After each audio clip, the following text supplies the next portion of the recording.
آج میرا گوشت کھانے کا موڈ ہو رہا تھا۔ میں بازار میں ایک قصائی کی دکان پر گیا۔ وہاں دیکھا تو لوگوں کی کافی بھیڑ موجود تھی۔ آوازوں سے قصائی کی دکان گونج رہی تھی۔ کوئی کہہ رہا تھا، بھائی 1 کلو گوشت دینا، بھائی 3 کلو گوشت تو دینا۔ اتنے میں ایک بزرگ سفید پوش، چہرے پر داڑھی، سر پر ٹوپی، آنکھوں پر اینک لگائے دکان میں داخل ہوئے۔ جیسے ہی وہ بزرگ دکان میں داخل ہوا تو قصائی سارے گاہکوں کو چھوڑ کر اس بزرگ سے مخاطب ہوا۔ جی فرمائیے۔ بزرگ نے کہا، بھائی آدھا کلو گوشت چاہیے۔ قصائی نے فوراً بہترین گوشت کا ٹکڑا کاٹا اور بوٹیاں بنا کر دے دیں۔ بزرگ نے پیسے دینے کے لیے ہاتھ بڑھایا تو قصائی نے پیسے لینے سے انکار کر دیا۔ یہ میرے لیے حیرت انگیز بات تھی۔ خیر میں دیکھے جا رہا تھا۔ وہ بزرگ کہنے لگا، جاوید بھائی آپ ہمیشہ ایسا ہی کرتے ہیں۔ قصائی مسکرا دیا اور بزرگ دکان سے باہر نکل گیا۔ لوگ گلے شکوے کرنے لگے کہ ہم کب سے کھڑے ہیں، انتظار کر رہے ہیں اور قصائی کو چربی چڑھی ہوئی ہے، گاہک کی قدر ہی نہیں کرتے۔ قصائی کے دکان سے ذرا فاصلے پر پڑے لکڑی کے بینچ پر ایک آدمی شروع سے آخر تک کا یہ منظر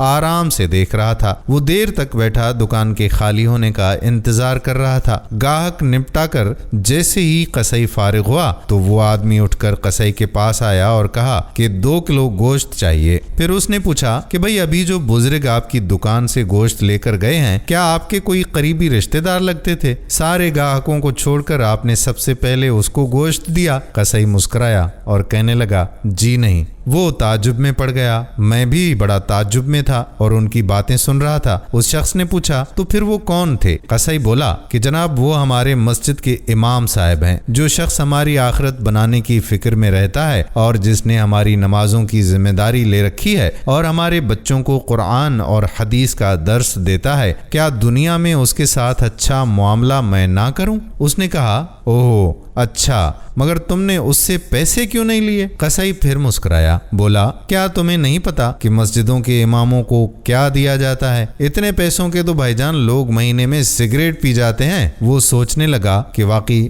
بات میں تو دم ہے اور پھر میں بھی خاموشی سے سوچنے لگا۔ قصائی پھر مخاطب کر کے بولا کہ بھائی جان یہ ہماری قوم کا سرمایہ ہے، ان کو بچانا ہماری ذمہ داری ہے۔ بازار کی تمام دکان والوں نے یہ متفقہ فیصلہ کر رکھا ہے کہ امام صاحب سے بازار میں کوئی بھی پیسے نہیں لے گا۔ صرف میں ہی نہیں، وہ نان بھائی، یہ جنرل اسٹور والا، یہ ٹیلر ماسٹر، وہ ڈاکٹر صاحب، کریانے والا، دودھ والا اور سبزی والا، کوئی ان سے پیسے نہیں لیتا۔ بھائی جان اتنا تو ہم کر ہی سکتے ہیں نا۔ اور پھر مسکرا کر کہا کہ بھائی جان آدھا کلو گوشت کے بدلے جنت زیادہ منافع کا سودا ہے، یہ لیجئے آپ کے گوشت کی تھیلی۔ اس نے پیسے قصائی کی طرف بڑھائے اور کہا، پر بھائی میں تو جاب کرتا ہوں، کاش میں بھی آپ لوگوں کی طرح ان مولوی صاحب کی کوئی مدد کر سکتا۔ قصائی نے کہا، بہت آسان ہے، سامنے گلی میں امام صاحب نے سائیکل بننے کے لیے دے رکھی ہے، آپ دکان والے کو چپکے سے بل ادا کر دیجئے اور اسے کہہ دیجئے کہ امام صاحب سے پیسے نہ لے۔ وہ مسکرایا اور دکان سے نکل گیا اور مولوی صاحب کی سائیکل کا بل ادا کر کے گھر چلا گیا۔ اور وہ دکان سے نکلتے ہوئے سوچنے لگا کہ آج نیکی کمانے کا طریقہ قصائی سے میں نے سیکھ لیا۔ وہ دنیا کے ذریعے خوبصورتی سے آخرت کما رہا ہے۔ دوستو اللہ تعالی ہمیں بھی اپنے پیش اماموں کی عزت اور تکریم کرنے اور ان کی مدد کرنے کی توفیق عطا فرمائے۔ یہ واقعی ہمارا سرمایہ ہے، ان کی عزت اور احترام میں کوئی کمی نہیں رہنی چاہیے۔ اللہ تعالی ہمیں سیدھے راستے پر چلنے کی توفیق عطا فرمائے، آمین۔ اگر آپ بھی میری اس بات سے متفق ہوں تو ہماری ویڈیو کو شیئر ضرور کر دیں تاکہ ہماری ٹیم کی بھی حوصلہ افزائی ہو۔ اب آنے والی ویڈیو تک اپنے میزبان قادر بخش کلہوڑو کو اجازت دیجیے۔ اللہ